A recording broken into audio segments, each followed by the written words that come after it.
말씀은 요한복음 20장 19절부터 29절까지 말씀입니다. 우리 같이 함께 보도록 하겠습니다. 요한복음 20장 19절부터 29절 말씀입니다. 이날 곧 안식 후 첫날 저녁 때에 제자들이 유대인들을 두려워하여 모인 곳의 문들을 닫았더니 예수께서 오사 가운데 서서 이르시되 이 말씀을 하시고 손과 옆구리를 보이시니 제자들이 주를 보고 기뻐하더라. 예수께서 또 이르시되 너희에게 평강이 있을지어다. 아버지께서 나를 보내신 것 같이 나도 너희를 보내노라. 이 말씀을 하시고 그들을 향하사 숨을 내쉬며 이르시되 성령을 받으라. 너희가 누구의 죄든지 사하면 사하여질 것이요 누구의 죄든지 그대로 두면 그대로 있으리라 하시니라. 12 제자 중에 하나로서 디드모라 불리는 도마는 예수께서 오셨을 때 함께 있지 아니한지라. 다른 제자들이 그에게 이르되 우리가 주를 보았노라 하니 도마가 이르되 내가 그의 손에 못자국을 보며 내 손가락을 그 못자국에 넣으며 내 손을 그 옆구리에 넣어 보지 않고는 믿지 아니하겠노라 하니라. 여드레를 지나서 제자들이 다시 집 안에 있을 때 도마도 함께 있고 문들이 닫혔는데 예수께서 오사 서서 이르시되 너희에게 평강이 있을지어다 하시고 도마에게 이르시되 내 손가락을 이리 내밀어 내 손을 보고 내 손을 내밀어 내 옆구리에 넣어보라. 그리하여 믿음 없는 자가 되지 말고 믿는 자가 되라. 도마가 대답하되 나의 주님이시요 나의 하나님이시니이다. 예수께서 이르시되 너는 나를 본고로 믿느냐? 보지 못하고 믿는 자들은 복되도다 하시니라. 아멘. 자, 오늘 읽은 말씀의 배경은 6월절을 지낸 후에 첫 번째 안식일이 도래한 바로 그날 저녁에 발생한 사건에 대한 기록입니다.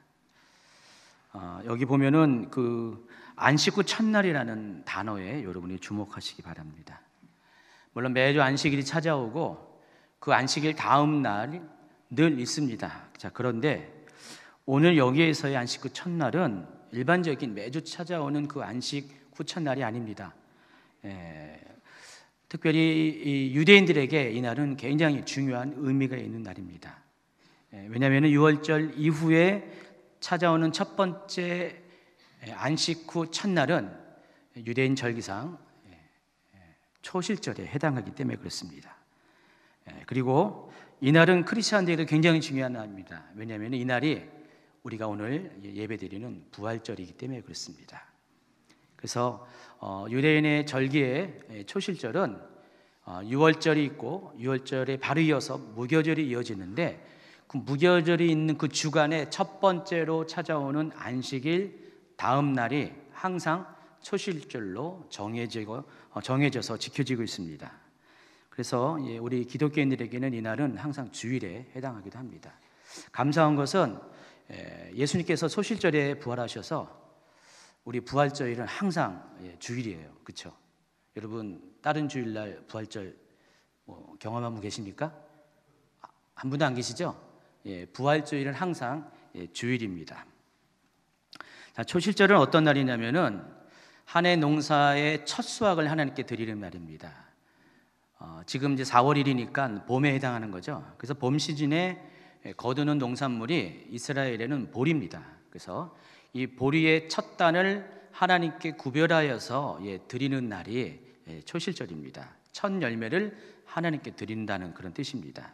그래서 이날 새벽이 되면은 초실절 새벽이 되면은 사람들이 보리밭으로 몰려갑니다. 그리고 사전에 미리 딱 찜해 놓은 보리단이 있어요. 가장 튼실하고 가장 아름답고 가장 하나님께 드리기에 적당한 보리단 한 단을 베어서 그 보리단을 성전으로 가져옵니다. 그리고 하나님 앞에 흔들어서 드립니다. 하나님 여기 보리단입니다. 그래서 이 흔들어서 드리는 제사를 가리켜서 요제라고 부르죠. 그래서 요제로서 하나님께 드리는 주간이 그 날이 초실절입니다. 그리고 초실절이 지난 후에 이때부터 본격적인 보리 추수가 시작이 됩니다. 자, 이렇게 이스라엘은 이 초실절 날 그 수확의 첫 단을 하나님께 드리는 것을 통해서 초실절들을 지키고 있습니다. 자, 그런데 예수님께서 그 안식 후 첫날 그 초실절 새벽에 죽음 가운데 다시 살아나셨습니다. 보리의 첫 이삭을 첫 단을 드린과 같이 예수님께서는 부활의 첫 열매가 되셨습니다. 물론 예수님 이전에도 많은 사람들이 죽고 부활을 했습니다. 그러나 예수님의 부활과 그들의 부활이 다른 점이 한 가지가 있습니다. 그는 또다시 죽었다는 것입니다. 죽었고 부활했고 그렇지만은 또다시 죽었다는 것입니다. 그러나 오직 유일하게 예수님만이 죽음 이후에 부활하셔서 다시 죽지 아니하시는 유일하신 참된 부활의 주인공이 되셨다는 것입니다. 그래서 예수님이 부활의 첫 열매가 되셨다는 그런 의미가 되는 것이에요. 자, 이스라엘의 절기는 모두가 예수님의 사역과 정확하게 일치합니다. 여러분 레위기 23장에 나오는 7대 절기, 거기에는 이제 봄절기와 가을절기로 나눠지고 중간에 오순절, 여름절기가 있습니다. 자, 그런데 이 봄절기에 해당하는 유월절, 무교절, 초실절은 모두 한 주간에 다 이루어지는 절기입니다. 짧은 시간에 다 이루어지고 또 가을절기에 해당하는 나팔절, 속죄일 그리고 초막절도 열흘 기간 가운데 다 이루어진 절기예요. 그래서 이스라엘의 절기는 많지만은 그러나 기간에 집중적으로 다 그 절기들이 포진되어 있습니다. 그래서 이 모든 절기들은 예수님의 구원 사역과 정확하게 일치가 됩니다. 그중에서 이 봄절기인 유월절, 무교절, 초실절은 예수 그리스도의 초림의 사건과 관련되어 있어요. 그래서 이미 이것은 역사 가운데 성취가 되었다는 것입니다. 자, 예수님은 유월절 어린 양으로 오셔서 희생 제물이 되어서 우리의 죄를 다 짊어지시고 대속하셔서 죽으셨습니다. 그리고 무교절 기간 동안에 무덤 가운데 계셨고, 그리고 초실절 새벽에 안식 후 첫날 초실절 새벽에 부활하셔서 부활의 첫 열매가 되셨습니다. 자, 그래서 오늘 이 본문 19절에 남아있는 이 안식 후 첫날이라는 의미는 유대인들에게는 초실절이라는 아주 중요한 절기의 의미가 있고, 또 기독교인들에게는 예수님께서 죽으셨다가 다시 살아나신 부활절의 의미를 가지고 있습니다. 바로 그날 새벽에 예수님이 부활하셨습니다. 자, 요한복음 20장 전체를 살펴보면 부활하신 예수님을 처음 만난 사람이 누구인지를 우리가 알 수가 있습니다. 제자들이 아닙니다. 바로 막달라 마리아라는 한 여인이었습니다. 20장 1절부터 2절까지 같이 한번 읽도록 하겠습니다.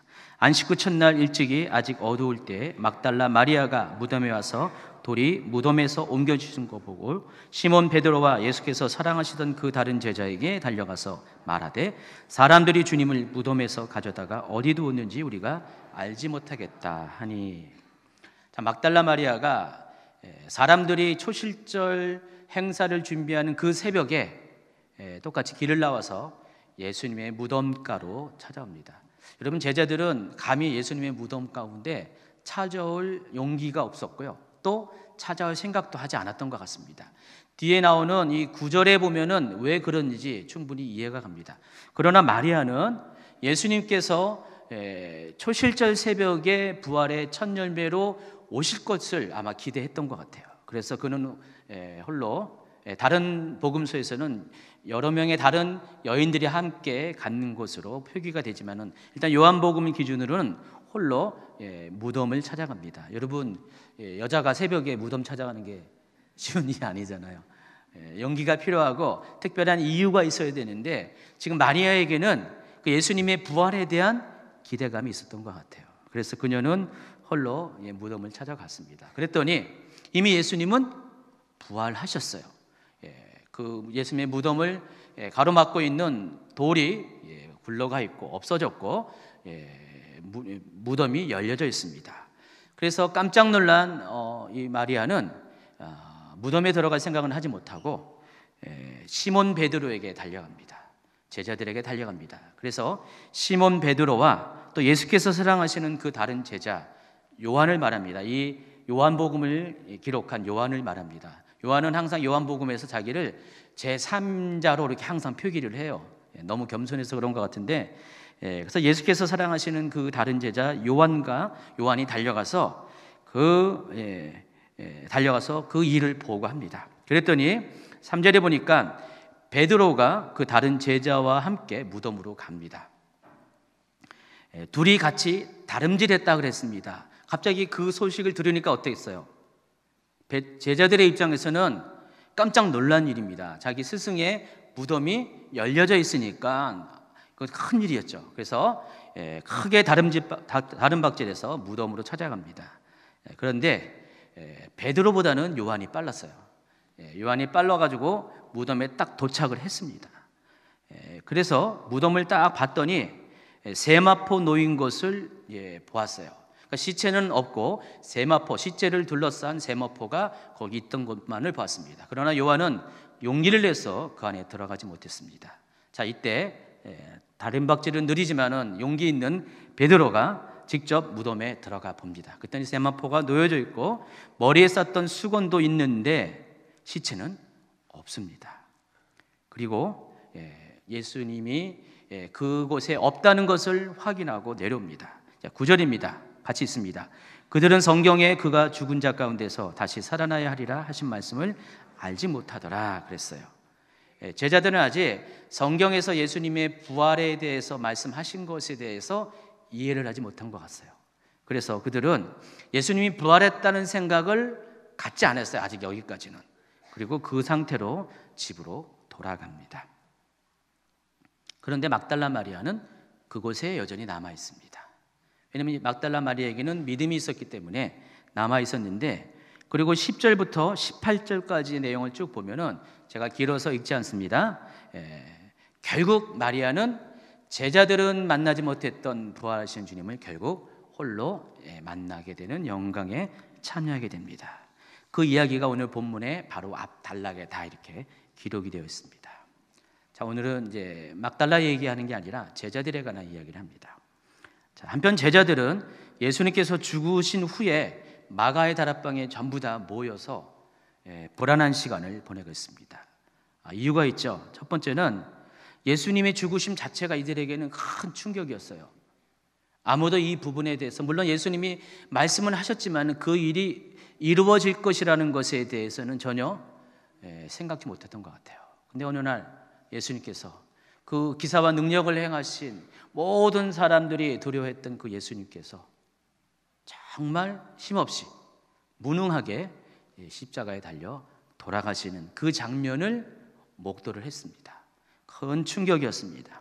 그리고 또 한 가지는 예수님을 죽인 그 유대인들이 자기들까지도 충분히 죽일 수 있다는 것에 대한 두려움을 느꼈습니다. 그래서 그들은 마가의 다락방에 꼭 숨어서 문을 다 닫고 아무도 자기들을 발견하지 못하게 꼭꼭 숨어서 두려움과의 싸움을 하고 있었다는 것입니다. 이날 곧 안식 후 첫날 저녁 때에 제자들이 유대인들을 두려워하여 모인 곳에 문들을 닫았다 그랬습니다. 바로 그때 예수님께서 부활하셔서 제자들을 찾아오십니다.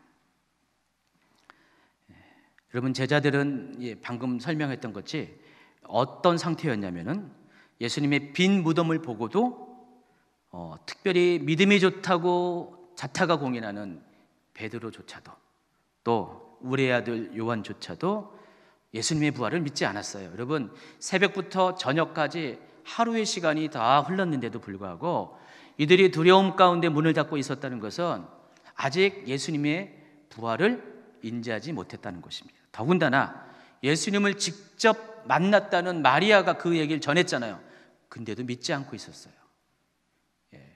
그러니까 부활이 이미 하루가 다 지나가고 있는데도 불구하고 부활 사건이, 이들은 예수님의 부활을 믿지 않았기 때문에, 증인이 있음에도 믿지 않았기 때문에 두려움에 빠져 있었다는 것입니다.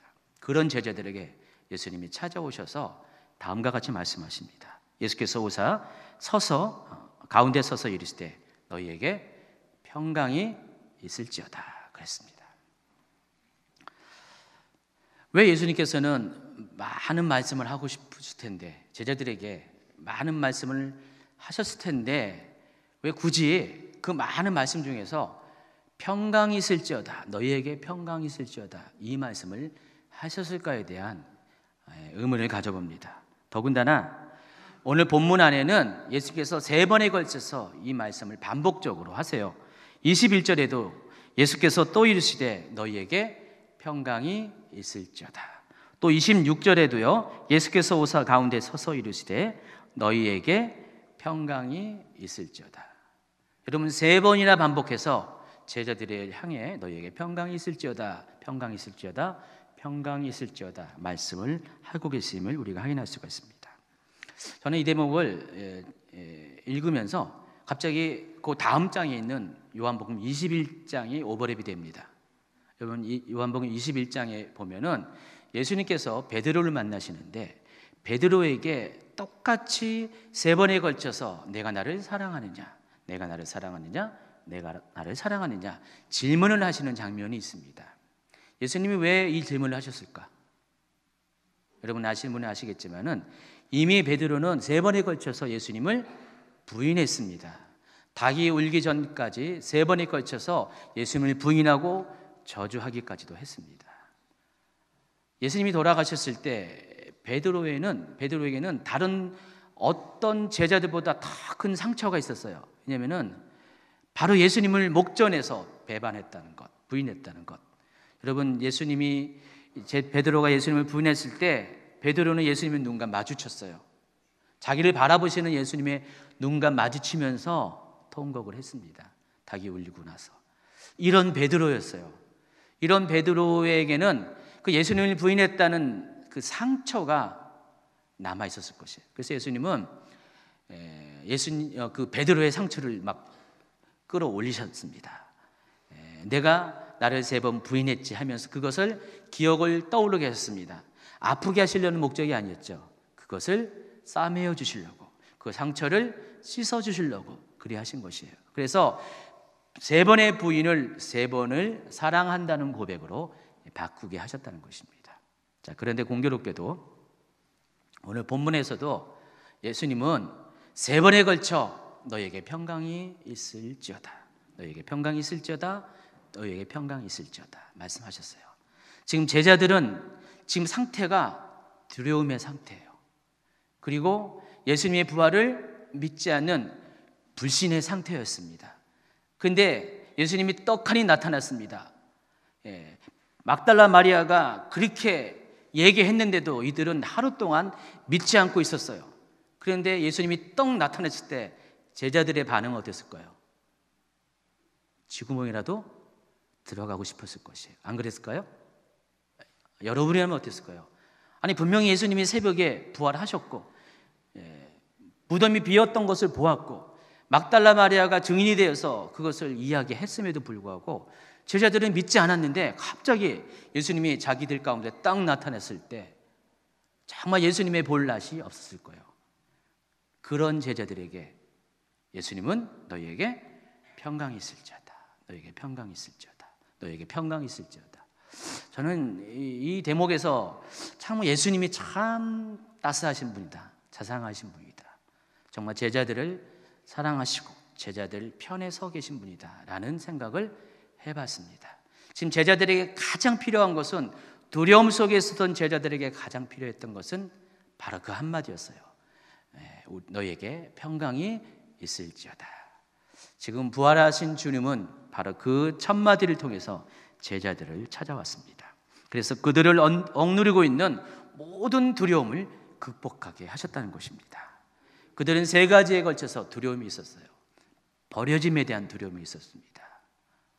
예수님이 갑자기 잡히시고 고난당하시고 죽으시고 그랬을 때 마치 그들은 지금까지 자기들이 인도했던 목자가 어느 날 갑자기 양들을 버리고 사라진 것 같은 그 두려움을 느꼈을 거예요. 그래서 목자 없는 양같이 흩어진 상태에서 그들은 굉장히 버려짐에 대한 상처를 느꼈을 것입니다. 또 한 가지는 죽음에 대한 두려움이었어요.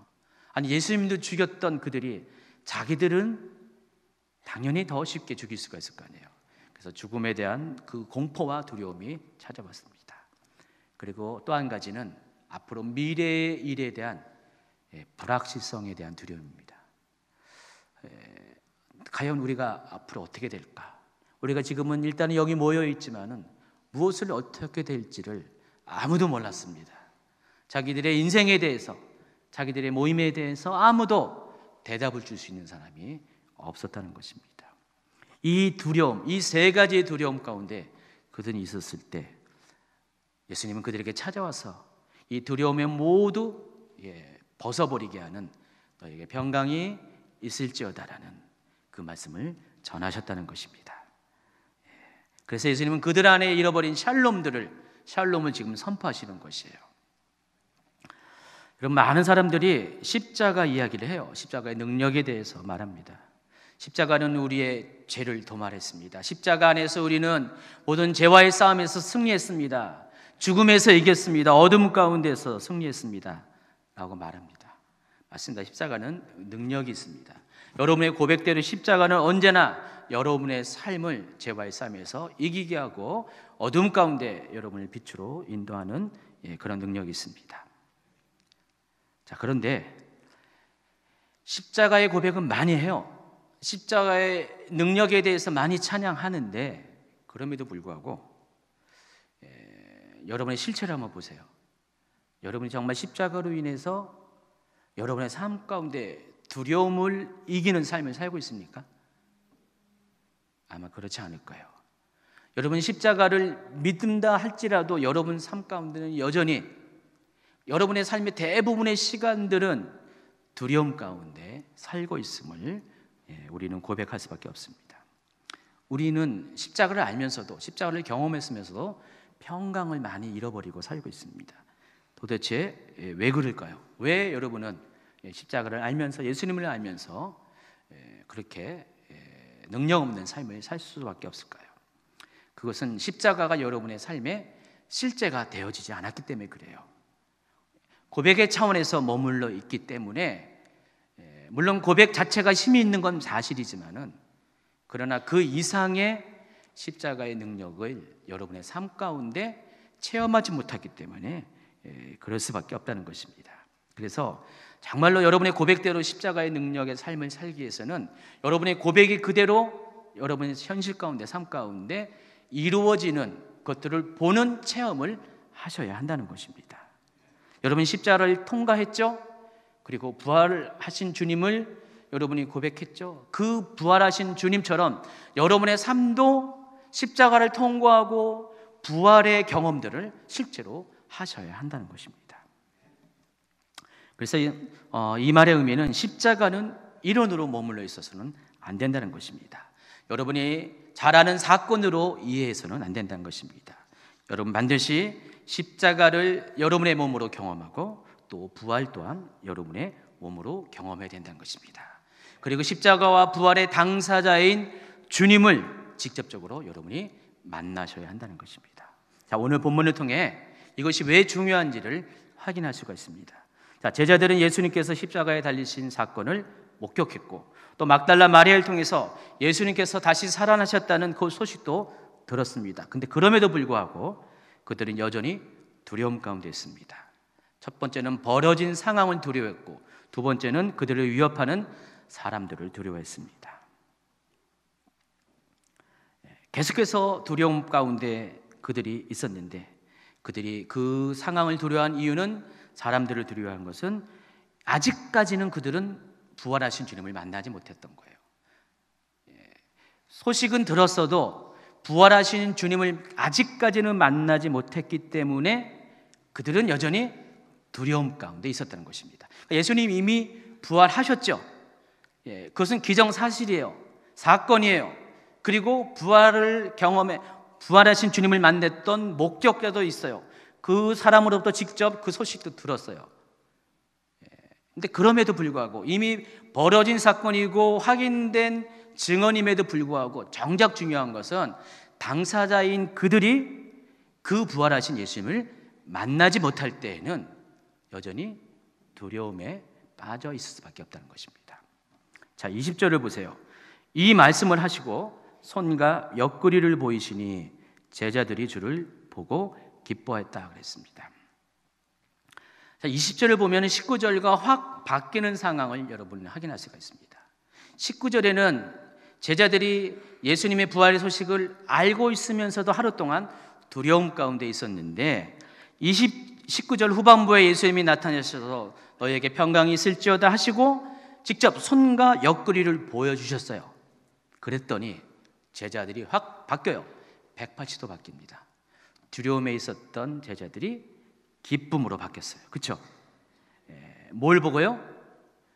예수님의 부활하신 몸을 보고 부활의 실제를 보고 바뀌었다는 것입니다. 24절 이하에도요, 예수님께서 도마에게 나타납니다. 도마는 첫 번째 예수님이 오셨을 때 그 자리에 없었어요. 같은 장소에 8일 후에 예수님께서 다시 나타나십니다.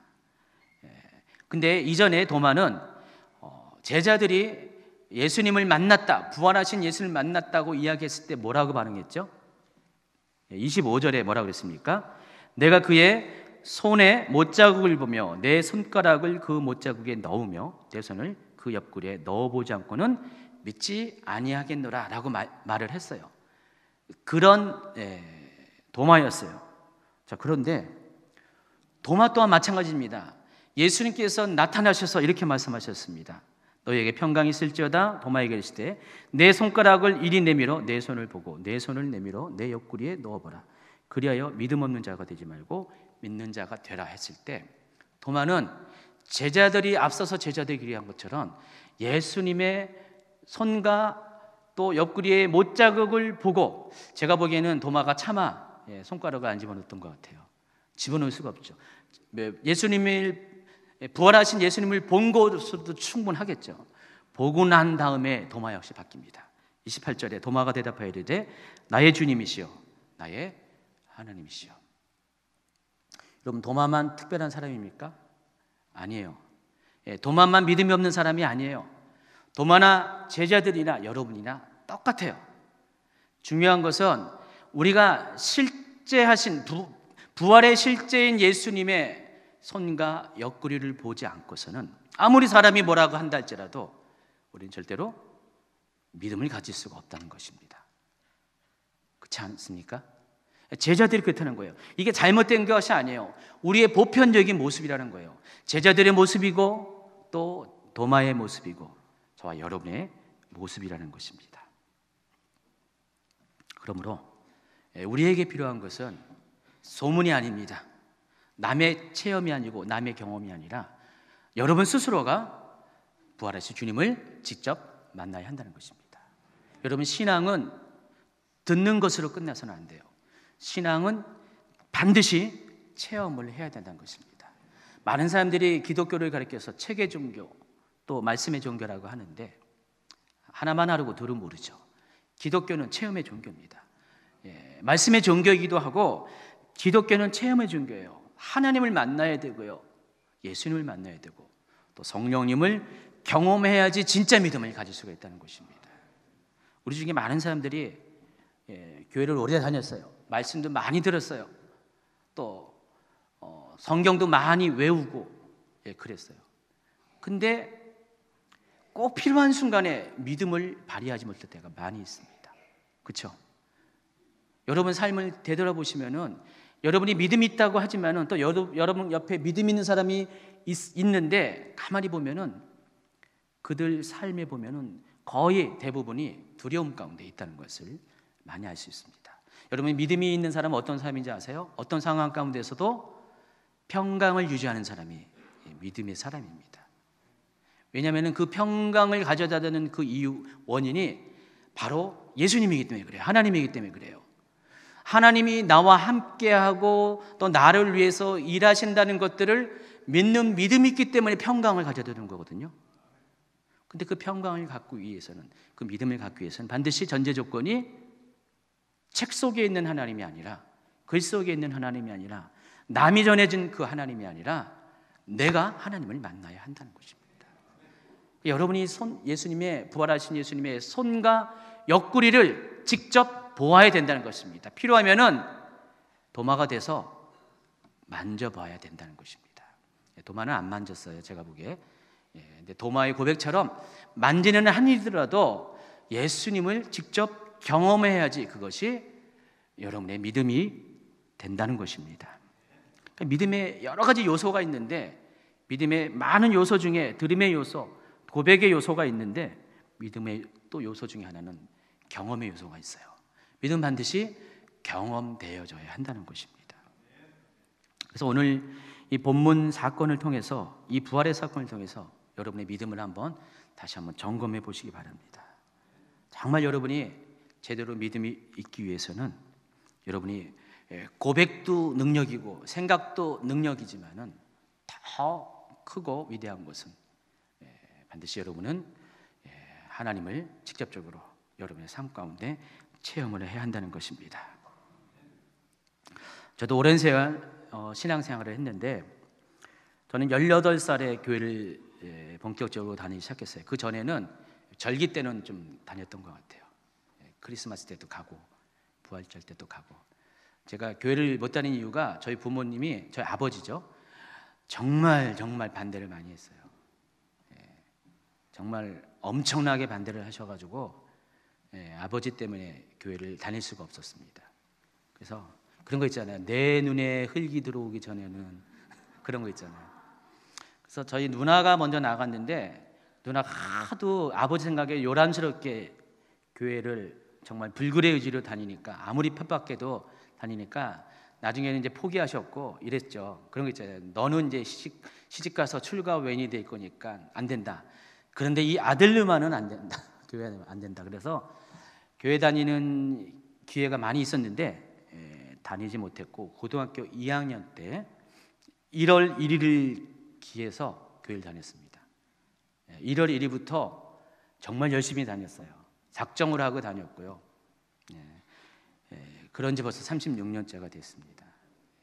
그래서 인생의 3분의 1은 교회를 안 다녔고 3분의 2는 교회를 다녔습니다. 근데 제가 언제 주님을 만났냐? 이렇게 요란한 만남은 별로 없었어요. 저는 원래 타고난 성격이 좀 아시다시피 잔잔하잖아요. 그렇죠? 급한 거 없잖아요. 늘 꾸준하잖아요. 장점인과 동시에 단점이기도 하죠. 저는 이제 불같이 반응하는 게 거의 없어요. 물론 집안 내력에 가끔 가다가 옛날에 불 같은 게 있긴 있었는데 금방 꺼졌고, 지금은 이제 불씨도 거의 없습니다. 그냥 그러니까 성격 자체가 늘 이렇게 잔잔한 성격이에요. 그러다 보니까 신앙생활도 비슷해요. 제가 언제 주님을 만났지라고 생각하는 중에 이미 주님을 만나 있었어요, 제가. 근데 실은 그 예수 믿는 초기에 고등학교 2학년 때 주님을 만났죠. 그때 저의 개인적인 삶이, 가정 환경이 너무 어려운 상태에서 그때는 주님밖에 없었어요. 교회를 나가고 나서부터 하나님이 여러 가지로 만지셨어요. 많이 울었고요. 제가 몇 개월 안 된 상태에서 교회 기도실에서 엄청 많이 기도를 했어요. 많이 울고요. 그랬고 또 그때 방언도 체험을 했고, 그래서 이제 신앙생활이 시작됐어요. 그리고 이후로는 하나님께서 그냥 평안한 가운데 신앙생활을 하게 된 것 같아요. 또 목회자가 되실 때도 비슷해요. 제 사역도 색깔이 제 성격과 엄청 비슷해요. 그래서 저는 뭐 설교를 할 때도 소리를 막 지르거나, 성도들은 소리 지르는 목사님을 아주 좋아하더라고요. 근데 저는 소리를 못 질러요, 잘. 이게 제가 아니에요. 이거는 쇼하는 거예요. 그래서 소리도 잘 못 지르고요. 뭐 열정적으로 부르지도 못해요. 저는 뭐 이렇게 집회 스타일이 아니라, 그래서 그냥 강의 스타일. 여러분도 그런 거 느끼죠? 안 느껴요? 근데 저와 달리 최 목사님은 조금 달라요. 결혼 전에는 몰랐었는데, 예전에 미처 몰랐어요. 결혼하고 나니까 그 안에 있는 기질이 이제 막 보이는 거예요. 뭐 최 목사님은 불 같다 그런 건 아니에요. 그런 뜻은 아닌데 열정이 있어요. 그러니까 사역 가운데서도 최 목사님은 막 열정이 있잖아요. 그래서 최 목사님은 이렇게 그 열정이 성령한테 붙잡히면은 정말 이렇게 불같이 쏟아내는 게 있습니다. 좀 달라요. 서로가 좀 다른데 중요한 것은 최 목사님이나 저나 그 신앙생활 가운데 여러 가지 환경과 상황과 방식을 통해서 주님을 만나는 경험들을 계속해서 해왔다는 것입니다. 때로는 십자가에서 주님을 만났고, 때로는 어떤 영적인 체험 가운데서 주님을 만났고, 또 때로는 어떤 인생의 광야 가운데, 여정 가운데서 주님을 만날 때가 있었습니다. 그러다 보니까 오랜 시간이 쫙 흐르면서 제가 느껴지는 것이, 제가 주님을 만나고 경험했던 그 경험과 비례해서 제 삶 가운데 두려움이 없어진다는 것입니다. 그리고 제 삶이 하나님 주시는 평강이 있다는 것을 많이 깨닫습니다. 며칠 전에 지난 금요일 날 어느 집사님께서 거의 울음이 터지기 직전에 목소리로 전화를 했어요. 일이 생겨서 전화했어요. 집사님의 따님이 행방불명이 된 거예요. 소식이 끊어진 거예요. 지방에서 학교를 다니고 있는데, 그런데 한 번도 그런 일이 없었는데 연락이 안 되는 거예요. 전화를 안 받고 올 때가 됐는데, 그래서 집사님이 거의 울먹이듯이 전화를 했어요. 목사님 하면서 막, 원래는 보통 최 목사님한테 전화를 많이 하는데 그날은 이제 저한테 하신 것 같아요. 그래서 막 너무 이렇게 두려움에 빠져서 막 전화를 하신 거였어요. 그래서 전화를 받았더니 자초지종을 쫙 얘기하더라고요. 근데 집사님이 왜 더 힘들었냐면은, 애가 이제 연락이 안 되니까 경찰에 신고를 한 거예요. 경찰 보고 찾아달라고. 근데 경찰이 위치 추적을 했는데 저 인천 쪽에 있다는 거예요. 집 가까이에 있는. 근데 애는 연락이 안 되고, 아빠는 혹시 집에 왔나 해서 갔는데 없고. 근데 또 연락을 했는데 이게 그거 위치 추적하면 이게 어디서 어디로 가는지 동선이 나오나 봐요. 근데 도저히 이해할 수 없는 동선이 나오는 거예요. 집사님이 불안해서. 그래서 기도해드렸죠. 기도해드렸고 주변에 사역자들한테 중보해달라고 그러고, 저도 이제 일을 하면서 처리할 거 하면서 계속 입으로 선포기도를 하면서. 근데 저는 제 일도 그렇지만은 남의 일이라서, 성도 일이라서 그런 게 아니라 불안한 게 전혀 없이 하나님이 잘 돌봐주실 거야, 일을 통해서 뭔가 말씀하실 거야 하면서 그냥 지냈어요. 한 10분 있다가 전화가 다시 왔어요. 예배 들어갈 때. 목소리가 확 달라졌어요. 안정이 됐습니다. 불안함이 싹 없어지고, 드디어 딸이 이제 찾았다고, 곧 만날 거라고.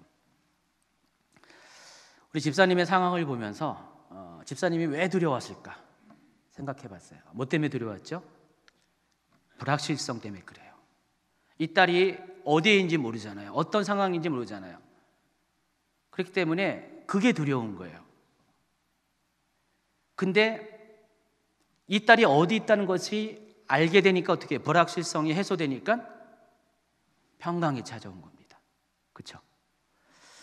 실은 우리의 삶도, 우리의 믿음도 똑같아요. 우리의 믿음이 왜 견고하지 못하냐, 왜 우리가 믿는다고 하면서 믿음의 삶을 살지 못하느냐, 다른 것이 아니라 우리의 삶 가운데 두려움이 있기 때문에 그렇고, 이 두려움을 가져다 주는 게 뭐죠? 불확실성 때문에 그렇다는 것입니다. 미래에 대한, 또 삶에 대한, 사람에 대한, 사건에 대한, 상황에 대한 이 불확실성이 그랬다는 것입니다. 오늘 제자들이 이 상황을 두려워한 것이 바로 그거예요. 바로 그 불확실성 때문에. 그러니까 예수님이 정말 부활한 거에 대해서 그들이 정말 믿었다면은 그들은 두려워할 이유가 없었어요. 그런데 그들은 예수님이 부활한 것을 믿지 못했어요. 근데 왜 믿지 못했죠? 부활하신 예수님을 보지 못했기 때문에 그렇다는 것입니다.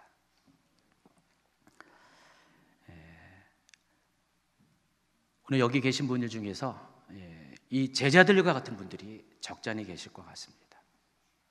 나름대로 자기 자신을 베드로처럼 생각하는 분이 있고요, 요한처럼 생각하고, 이름도 베드로라고 고치기도 하고. 근데 이름만 바꾼다고 베드로입니까? 성격만 베드로지, 믿음은 베드로가 아닌 분이 많이 있어요. 중요한 것은 여러분이 예수님을 믿었다면은, 예수님의 제자가 되었다면은, 믿음의 고백을 했다면은, 여러분의 삶 가운데 정말 그 주님, 여러분이 믿고 있는 그 주님, 그 하나님이 실제가 돼야 돼요. 경험돼야 돼요. 근데 우리가 보통 그러지 못하니까 예수님께서 택하신 방법이 먼저 우리의 그런 상처들을 위로하시고자 너에게 평강이 있을지어다 말씀하시고 오셔서 하신 것이 직접 자신의 몸을 내어 보이신 거예요. 첫 번째 제자들에게도 자신의 부활하신 몸을 보여주셨고, 특별히 입으로 부인했던 도마에게는 더더욱 찔러봐라, 넣어봐라, 만져봐라 하면서 더 확실하게 자신의 몸을 내어주셨다는 것입니다. 그래서 우리가 필요한 것이 있어요. 여러분이 만약에 믿음이 없다면은, 정말 완전한 믿음이 없다면은 여러분이 제자들처럼 반응하세요. 차라리 도마가 되시기 바랍니다. 도마가 되세요. 도마가 되셔가지고 도마처럼 의심하세요. 도마처럼 그런 불신의 고백을 하세요. 그러면 주님이 여러분을 찾아오신다니까요. 여러분한테 뭐라고 안 그러세요. 에이 믿음도 없는 것들아 오자마자 그러지 않으신다니까요. 오시자마자 우리의 믿음 없는 그 상처들을 평강의 위로의 말씀으로 싸매어 주시고 곧바로 봐라, 이거 보고 내가 살아있는 것을 믿어라 하면서 자신의 몸을 내어주신 분이 하나님이시다니까요. 그래서 여러분이 그렇게라도 하나님을 만나야 돼요. 경험해야 돼요. 그렇지 않고서는 여러분이 아무리 입술로만 이렇게 믿음을 고백한다 할지라도, 여러분이 아무리 성경만 외운다 할지라도, 그것 자체가 힘이 있고 능력이 있는 건 사실이지만은, 그럼에도 불구하고 여러분이 그것의 한계를 느끼는 그런 상황이 있을 때 여러분이 확신했던, 경험했던, 체험했던 그 하나님이 여러분의 믿음의 사람으로 반응하게 한다는 것입니다. 그래서 제가 제 인생에 대해서 아까 얘기하면서 저도 알고 보면은 인생의 우여곡절을 많이 겪었다니까요. 잔잔한 것 같지만은 많이 겪었어요. 어제 제가 어느 집사님 신방을 갔는데 그 집사님은 교통사고를 비롯해서 암 해가지고 여러 번의 죽을 고비를 넘기셨어요. 그래가지고 지금까지 오셨어요. 그 얘기를 들으면서 그렇기 때문에 다른 사람하고 믿음이 다른 거예요. 저도 그랬다니까요. 뭐 제가 안 걸렸다는 건 아닌데 저도 몇 번의 저도 죽을 고비가 있었어요. 인생 가운데 있었고, 그때 하나님이 뭐 개입하셨고, 그리고 여러 가지 인생의 아주 힘든 시기들을 어느 정도 기본적으로 겪을 것들을 겪어왔어요. 당연히 그때는 두려움이 있었고요, 평강이 없었는데 자꾸만 그 사건들을 겪다 보면서 그 가운데서 역사하시는 하나님을 자꾸만 만나보면서 이것들이 자꾸만 쌓이고 그것이 내 믿음이 되어가면서 어느 틈에 어떤 상황 가운데서도 평강을 잃어버리지 않는 제 모습을 많이 발견하게 됩니다. 지금도 과거보다 나은 건 아니에요. 늘 이렇게 어려워요. 늘 문제가 생기고요. 늘 여기저기서 폭탄 터지듯이 사람 폭탄 터지고 사건 터지고 막 그래요. 그런데도 불구하고 뭐 1년에 한 번 정도는 가끔 도망가고 싶을 때도 있긴 있죠. 너무 힘들어서. 근데 그 대부분의 시간들을 넘겨요. 그리고 이내 평강을 찾습니다. 근데 그 힘의 근원, 그 저력이 어디서 나왔냐? 그 순간순간 살아계신 하나님을, 역사하신 하나님을 경험했기 때문에 그것이 가능했던 것입니다. 그래서 어느 누구도 신앙생활이 처음부터 대단할 수는 없어요. 여러분 예수 믿었다고 그냥 뭐 대단한 믿음의 사람이 될 수는 없습니다. 이 신앙은 한 계단 한 계단 밟고 올라가는 거고, 벽돌 하나를 쌓아 올라가서 신앙의 집을 짓는 것입니다. 말씀도 마찬가지입니다. 오늘 들은 말씀이 내게 내마로 다가왔으면은 그것이 한 계단 한 계단 벽돌처럼 쌓아져서 어느 날 보니까 집이 되었을 때 풍파가 막 바람이 불고 세차게 물결이 쳐도 흔들리지 않는 것입니다. 믿음은 이런 거예요. 신앙은 이런 것이에요. 경험을 통해서 말씀을 경험하고 하나님을 경험하고 또 하나님을 직접 살아계신 하나님을 영적으로도 체험하고 또 광야 가운데 삶의 여정 가운데서 나를 위해서 역사하시는 하나님을 자꾸만 목도할 때 그것이 여러분에게 믿음을 가져다 주고 또 그것이 여러분에게 평강을 가져다 준다는 것입니다. 그것이 기본이에요. 이거 부인하지 마세요. 그러니까 여러분도 그런 여러분의 자신에 대해서 나무라지 마시고, 그렇구나, 내가 지금 믿음을 연습하고 있구나, 내가 믿음을 배워가고 있구나, 나는 지금 요만큼밖에 아니지만은 좀 더 지나면은 나 또한 믿음의 반석 위에 서는 사람이 될 수 있겠구나 라고 스스로를 위로하시기 바랍니다. 제일 중요한 것은 평강이에요. 평강. 부활의 주님은 평강의 주님이에요. 주님이 계속 괜히 부활하신 게 아니라 여러분 가운데 평강을 주시고자, 두려움 가운데 있는 여러분 가운데 평강을 주시고자 부활하신 것입니다. 말씀을 마치기 전에 한 가지 말씀을 더 하겠습니다. 29절입니다. 같이 읽습니다. 예수께서 이르시되 너는 나를 본고로 믿느냐? 보지 못하고 믿는 자들은 복되도다. 근데 그럼에도 불구하고 믿음은 뭡니까? 우리 히브리서 11장 1절의 말씀처럼 믿음은 어떤 거죠? 보지 못하는 것의 증거라고 그랬습니다. 우리가 보지 못한 것을 믿는 것 자체가 그 보지 못하는 것들이 있다는 증거라는 것이죠. 또 믿음은 바라는 것들의 실상, 우리가 믿음으로 바라면은 먼 미래에 있던 것들이 실제가 되어서 우리 가운데 찾아온다는 것입니다. 그게 믿음의 정의라고 그랬어요. 그래서 진짜 믿음은 보지 않고도 믿는 것입니다. 그게 진짜 믿음이죠. 근데 이게 어느 날 갖고 오는 것이 아니라, 물론 하나님 믿음의 은사를 준 사람은 이렇게 가능해요. 근데 이것조차도 어떻게 돼요?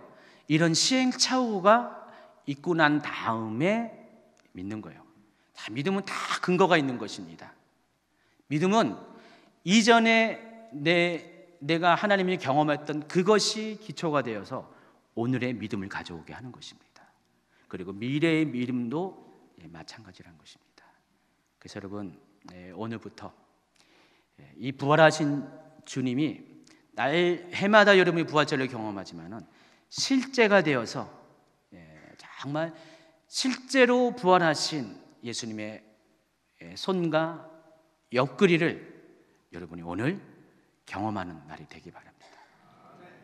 그래서 도마를 넘어서 또 제자들을 뛰어넘어서 정말 믿음의 세대로서 하나님이 기뻐하는 그런 사람이 되기를 예수님을 축원합니다.